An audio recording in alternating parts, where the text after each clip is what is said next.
কানায় কাবার জন্য আমরা ছুটি, বাংলাদেশ থেকে ছুটে মদিনাতুল মুনাওয়ারা যায়, মক্কাতুল মুকাররমায় যায়।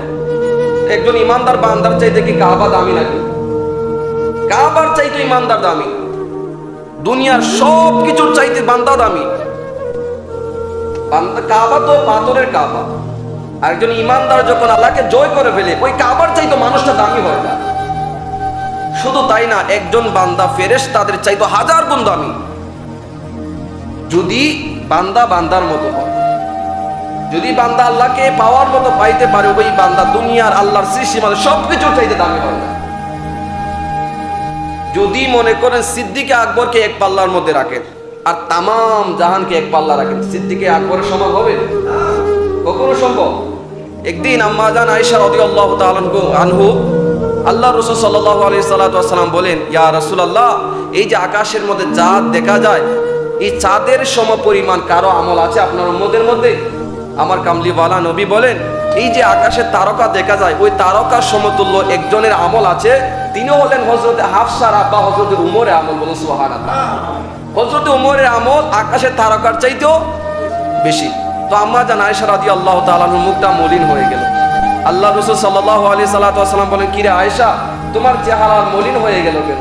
আম্মা জান আয়েশা রাদিয়াল্লাহু তাআলা আনহা বলেন, আমি হয়তো ভেবেছিলাম আমার আব্বা জানের কথা বলবেন, আমি ভেবেছিলাম হয়তো সিদ্দিকে আকবরের কথা বলবেন, যিনি কিনা পরিবার ছেড়ে দিয়ে আপনার সাথে হিজরতে মদিনা গিয়েছিলেন। হয়তো আমি ভেবেছিলাম আশিকে আকবরের কথা বলবেন। আমার কামলিওয়ালা নবী বলেন, শুধু উমর নয়, তামাম উম্মতের আমল যদি এক পাল্লায় রাখা হয়, আমার সিদ্দিকে আকবরের এক রাত্রের ইবাদত যদি এক জায়গায় রাখা হয়, সকল উম্মতের চাইতে আমার সিদ্দিকে আকবরের আমলটা বেশি হয়ে যাবে। সুবহানাল্লাহ। ইনি হচ্ছে সিদ্দিকে আকবর। তো ওই সিদ্দিকে আকবরকে যদি এক জায়গায় রাখা হয়, তামাম জাহানের সমান হবে না। সিদ্দিকে আকবর শ্রেষ্ঠ।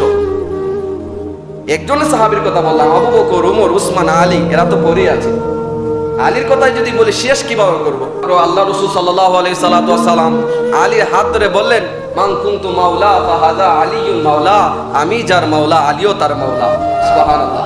আমি যার অভিভাবক আলীও তার অভিভাবক। তোমরা যদি আমাকে অভিভাবক মানো, আলীকে অভিভাবক মানতে হবে। আল্লাহ রাসূল সাল্লাল্লাহু আলাইহি সাল্লাম যখন মজলিসে বসতেন, সিদ্দিকে আকবর সামনে বসতেন। সিদ্দিকে আকবর একবার রাসূলের দিকে তাকাইতেন, একবার আলীর দিকে তাকাইতেন, একবার আলীর দিকে তাকাইতেন আর একবার কার দিকে? নবীর দিকে তাকাইতেন। অন্যান্য সাহাবীরা জিজ্ঞেস করলো, তুমি আলীর দিকে একবার তাকাও আর একবার রাসূলের দিকে তাকাও।